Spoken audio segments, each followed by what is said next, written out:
बात अयोध्या की करने जा रहे हैं। अयोध्या में जो कुछ भी हुआ है वो पूरा देश देख रहा है। तमाम राम भक्तों के सीने पर सांप लौट रहे हैं। लेकिन अयोध्या में क्या चल रहा है? प्रायश्चित वाला पूजन चल रहा है।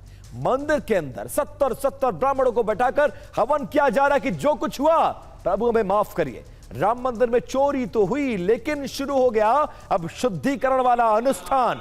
मंत्रोच्चार हो रहा है, हवन किया जा रहा है, क्षमा याचना भी हो रही है। लेकिन सवाल एक ये है कि क्या पूजा पाठ से चढ़ावे की चोरी वाला जो कलंक है ट्रस्ट पर जो लगा है, क्या वो कलंक मिट जाएगा? क्या जिम्मेदारों की जिम्मेदारी यहीं पर खत्म हो जाएगी, या फिर भरोसे को लौटाने के लिए व्यवस्था का शुद्धिकरण भी करना इस हवन के साथ साथ जरूरी हो गया है?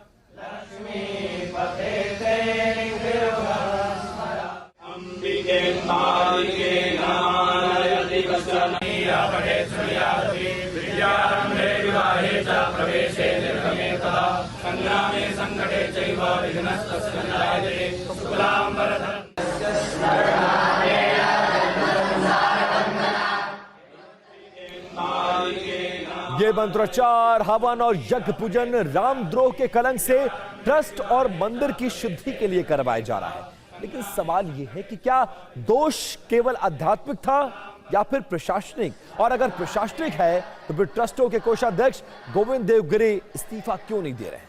गोविंद देवगिरी ने मंदिर की पवित्रता और मर्यादा की पुनर्स्थापना के लिए 10 दिन का यह अनुष्ठान मंदिर परिसर के अंदर शुरू कराया है।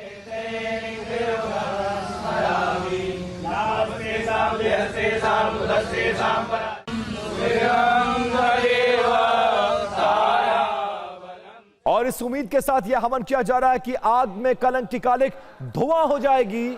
आस्था अपनी जगह है, लेकिन चढ़ावा सुरक्षित रखना भी उतनी ही बड़ी जिम्मेदारी है। और यह जिम्मेदारी गोविंद गिरिदेव की बीइंग अ कोषाध्यक्ष थी। तो क्या उनकी जवाबदेही तय नहीं होनी चाहिए, या फिर जवाबदेही तय करने की मांग हवन की आग में स्वाहा कर दिया जाए? इसलिए यह पूरा आडंबर किया जा रहा है। लेकिन नित्य मीमांसा जैसे पूजन होता था वैसे ही हमेशा से चल रहा है और अभी भी चल रहा है। भगवान सबका मंगल करे, सबको सद्बुद्धि दे। और जैसा कि राम जन्मभूमि ट्रस्ट सभी का मंगल चाहता है और इसलिए भगवान के साथ समस्त जीव जगत का मंगल हो, इसलिए अनुष्ठान हो रहा है।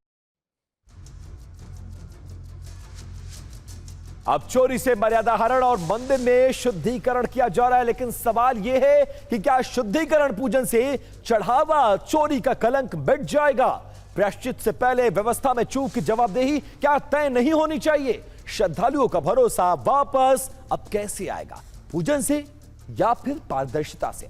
आध्यात्मिक शुद्धिकरण हो रहा है, प्रशासनिक भूल का प्रायश्चित कब होगा? ये वो तमाम राम भक्त पूछ रहे हैं जिन्होंने अपनी मेहनत की गाड़ी कमाई से अपने आस्था को ध्यान में रखते हुए वहां पर जाकर चढ़ावा चढ़ाया था। यह सवाल इसलिए है क्योंकि मंदिर की पवित्रता को बनाए रखने के लिए अनुष्ठान जरूरी हो सकता है, लेकिन श्रद्धालुओं के भरोसे की रक्षा सिर्फ पूजा से नहीं बल्कि मजबूत व्यवस्था और एक उपयुक्त पारदर्शिता से हो सकेगी, जिसको लेकर अब उस दिशा में भी सरकार को काम करने की जरूरत है। अब मंदिर के बाद अब बारी है व्यवस्था में शुद्धिकरण की, जो एसआईटी के रिपोर्ट आने के बाद संभव हो सकती है। खबर यह है कि चढ़ावा चोरी मामले में जो अंतिम रिपोर्ट आने वाली थी वो थोड़ी देर के लिए टल सकती है। एसआईटी ने राज्य सरकार से इस रिपोर्ट को प्रिपेयर करने के लिए रिकमेंडेशंस के लिए और भी ज्यादा वक्त मांगा है। पहले आज रिपोर्ट को सौंपे जाने की चर्चा थी। उधर एसआईटी की जिस अंतरिम रिपोर्ट के आधार पर अब तक की कार्रवाई हुई है वो सोमवार को सुप्रीम कोर्ट को बंद लिफाफे में सौंपी जा सकती है। अगर अंतरिम रिपोर्ट के आधार पर सुप्रीम कोर्ट ने कुछ निर्देश दिए तो फिर आगे की कार्रवाई उसी आधार पर संभव है। अब एक तरफ एसआईटी की रिपोर्ट आनी बाकी है तो दूसरी तरफ चढ़ावा चोरी से आहत हुए भरोसे जीतने की कवायद भी अयोध्या में की जा रही है। अब राम मंदिर पर संघ मंथन कर रहा है। 23 जुलाई को अयोध्या में इस बाबत एक बैठक प्रस्तावित है। महंत नृत्य गोपाल दास के आश्रम में इस बैठक को किया जाएगा। कई अखाड़ों के लगभग 300 से ज्यादा साधु संत इस बैठक में शामिल हो सकते हैं। आरएसएस और वीएचपी के शीर्ष पदाधिकारी भी इस बैठक में मौजूद रहेंगे।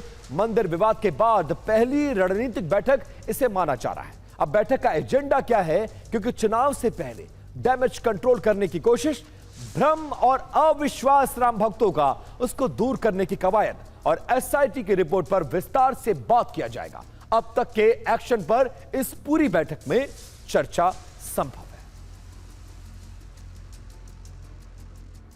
अब ट्रस्ट की बैठक को लेकर कुछ बयान सामने आए हैं, जरा वो सुनिए।